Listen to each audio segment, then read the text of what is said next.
কথায় মানুষে বলে যে ন্যাড়া নাকি বেলতলা একবারই যায়, তবে না, ন্যাড়া বেলতলা একবার গেলে চলবে না। বাংলাদেশে যতগুলি প্রচলিত ফল আছে তার মধ্যে বেল হচ্ছে সবচেয়ে সুপরিচিত একটি ফল, এবং এটি পুষ্টি এবং ভিটামিনে ভরপুর একটি ফল। এই ফল গ্রীষ্মকালে আমাদের শরীরকে ঠান্ডা রাখতে সাহায্য করে, এবং এই বেলের মাধ্যমে আমাদের যে কোষ্ঠকাঠিন্য আছে এটা দূর করে। পাকা বেল, যেমন এই বেলটা যথেষ্ট পরিমাণে খুব সুন্দর গান, এবং পাকা বেল হইতেছে শরবত বানিয়ে খাওয়া যায়, এবং কাঁচা বেল যদি আপনি করে খান, সিদ্ধ করে খান, তাহলে আপনি আমাশা এবং ডায়রিয়া এটা হয় ভালো হয়।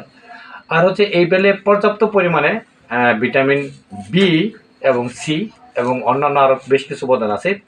আমাদের দেশে যতগুলি দেশীয় ফল আছে তার মধ্যে ভিটামিন বি কমপ্লেক্সের ভিটামিন বি2 রাইবোফ্লাভিন যে পরিমাণ পাওয়া যায়, এই বেলে যতটুকু পাওয়া যায় অন্য কোনো ফলে তা পাওয়া যায় না।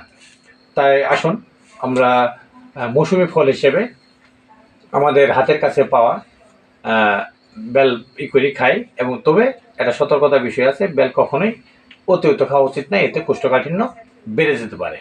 এবং বেল শুধু খাওয়ার হিসেবে নয়, পাশাপাশি বেলের পাতা এবং বেলের অন্যান্য ছাল দিয়েও কবিরাজরা ওষুধ তৈরি করে, এবং বেল গাছকে